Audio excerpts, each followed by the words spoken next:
Now to the question that many naysayers are asking. Is this enough?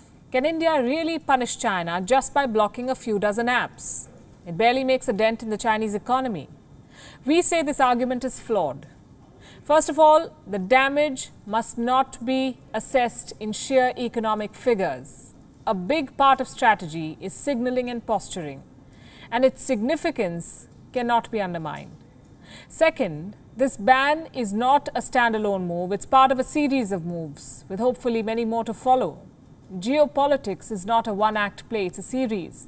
The standoff with China is not over. The border issue is far from settled. India's China challenge is going to be a long-drawn battle, one that would require a slew of responses.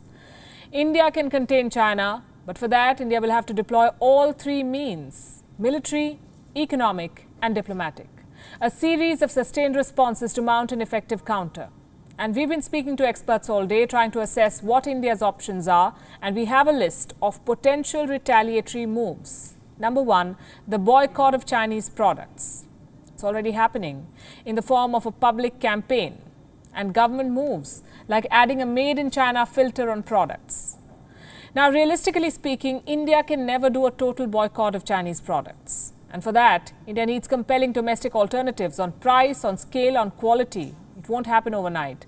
But India can make a start by empowering local manufacturers, and the government is working towards that, we understand.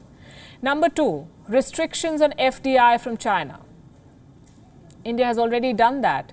Rules for foreign direct investment have been amended. New Delhi can take it up by a notch by placing thresholds on the inflow of Chinese cash in particular. Number three, India could consider slapping higher tariffs on Chinese goods. And India will have to be tactical here. A blanket tariff policy is going to be hard to execute, but specific sectors of products can be targeted. For example, India could slap tariffs on items that can be easily produced at home.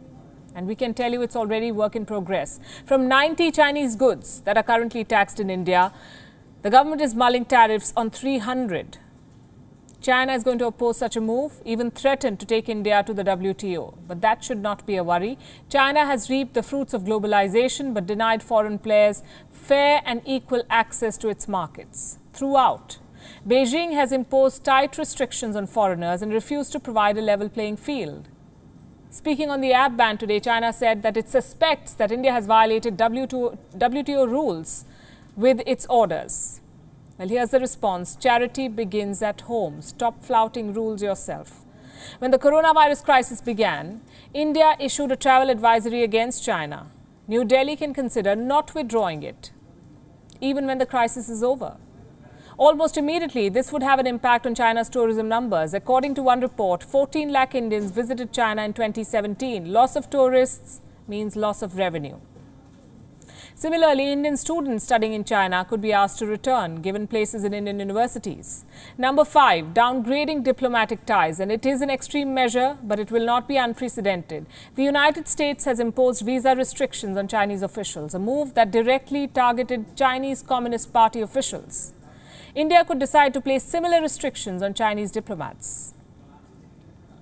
And India's response to China would be incomplete without a military dimension.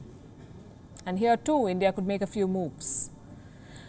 Make Australia part of the Malabar naval exercise. These are drills on the high seas conducted every year by India, the US and Japan. Australia has made repeated requests to join, but in the past India did not agree. Allowing Australia now would strengthen the Quad. The Quad, a potential anti-China bloc. And that could challenge the dragon in the Indo-Pacific.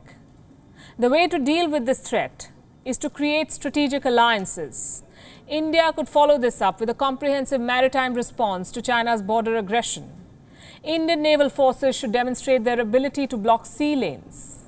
And for that, they could conduct drills around the Andaman and Nicobar Islands, an area that gives India immense geographical and military advantage. The Andaman Sea connects the eastern Indian Ocean with the Pacific Ocean. Chinese ships have been spotted in this area. Last year, a Chinese vessel tried to intrude, but Indian forces pushed it back. China has been trying to increase its presence in the Indian Ocean. Andaman and Nicobar Islands allow India to project its military power, something that China clearly sees as a threat. Like I said, countering China will have to be a comprehensive strategy with a combination of military, diplomatic and economic measures. India seems to have already made a start.